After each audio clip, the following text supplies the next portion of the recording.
এই যে ডাক্তার সাহেব, আপনার কাছে প্রতিদিন অনেক রোগী আসে, কিন্তু আপনি কাউকে জিজ্ঞাসা করেন না যে আপনি কর্মটা কি।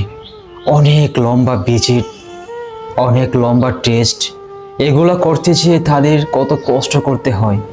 সেই মানুষটা দিন আনে দিন খায়। কিন্তু আমাদের এই সমাজে কিছু ডক্টর আছে, তারা শুধু নিজের চিন্তা করে, নিজের পকেটটা ভর্তি থাকলে অন্যজনের টাকাটা কি করে আনলো সেটা জুলুম।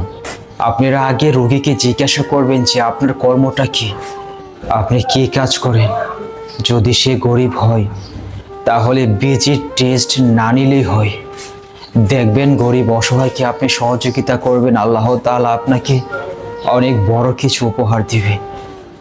সেটা আমাদের নবীজি বলেছে, যারা গরিব অসহায় তাদেরকে দেখলে আল্লাহ তাআলা আপনাকে নিচে দেখবে। এটাই বাস্তব। অবশ্যই ভিডিওটা শেয়ার করে দিবেন, যেন প্রত্যেকটা ডক্টর অবশ্যই রোগী দেখার আগে জিজ্ঞাসা করে তার কর্মটা কি। किसे पूछूं है ऐसा क्यों